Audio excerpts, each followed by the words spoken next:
Majelis Hakim Pengadilan Negeri Nganjuk menjatuhkan hukuman selama 1 tahun 6 bulan penjara kepada terdakwa kasus penggelapan mobil milik seseorang direktur. Sedangkan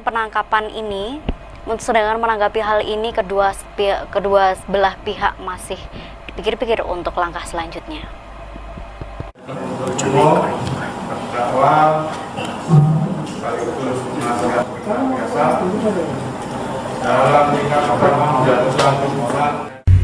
Majelis Hakim Pengadilan Negeri Nganjuk menjatuhkan vonis kepada Bagus Setio Nugroho selama 1 tahun 6 bulan penjara atas kasus penggelapan mobil Pajero Sport milik Direktur CV Adijoyo M. Burhanul Karim. Amar putusan dibacakan di Pengadilan Negeri Nganjuk yang diketuai oleh Jamuji SH yang menyatakan terdakwa telah melanggar pasal 372 KUHP.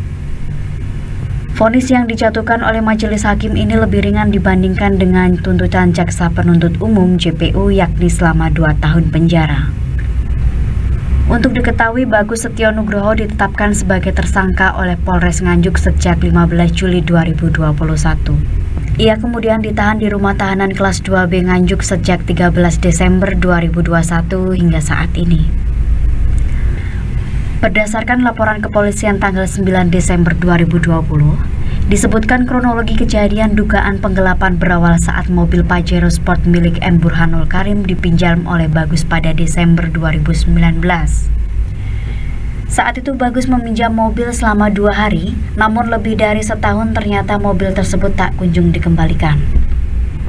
Menurut penasehat terdakwa, Imam Ghazali mengatakan menanggapi putusan dari majelis hakim, penasehat hukum terdakwa merasa keberatan, sedangkan untuk langkah selanjutnya pihaknya akan berkoordinasi dengan kliennya, apakah mengajukan banding atau menerima putusan persidangan tersebut. Baik, tanggapan kami selaku PH, kami menyatakan pikir-pikir dulu sehingga kami akan berkonsultasi dengan terdakwa atau dengan klien kami, apakah nanti banding atau menerima. Yang kedua, sekilas tanggapan mengenai menyangkut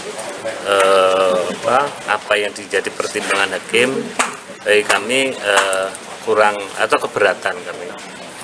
Poin-poin atau hal-hal keberatannya jelas di dalam persidangan sudah menemukan perbedaan atau error tentang locus delicti, tentang tempus delicti, dan modusnya.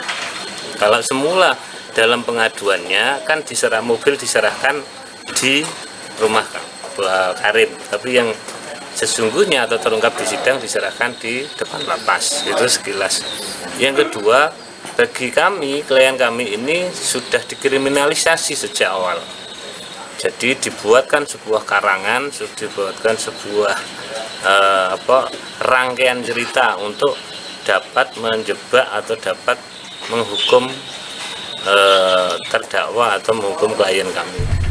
Menurut Jaksa Penuntut Umum Roy Adrian Nur Cahya, mengatakan pihaknya juga masih pikir-pikir sehingga dari hasil sidang tersebut akan dilaporkan kepada pimpinan dan menunggu petunjuk. Hasil putus vonis hakim. Iya. Iya, atas vonis yang dibacakan oleh majelis hakim tadi, kami jaksa penuntut masih pikir-pikir. Nanti kita akan laporkan ke pimpinan untuk mengenai nanti gimana, kita menunggu petunjuk dari pimpinan. berapa Mas? Untuk vonisnya tadi majelis hakim memvonis terdakwa Bagus selama 1 tahun 6 bulan. Dari tuntutan jaksa sendiri, Pak? Tuntutan jaksa kemarin kami ajukan di persidangan selama 2 tahun. Pasal yang dikenakan apa? Pasal yang waktu penuntutan kami ajukan tuntutan melanggar pasal 372 KUHP, dan hari ini juga majelis hakim sependapat bahwa yang terbukti pada sidang tadi adalah melanggar pasal 372 KUHP. Bisa dilangin ya? Melanggar pasal 372 KUHP. Sementara itu, barang bukti mobil Pajero Sport berikut STNK dan kuncinya yang telah disita dari terdakwa dikembalikan kepada pemilik yakni M. Burhanul Karim. Dari Nganjuk, Asep Bahar melaporkan.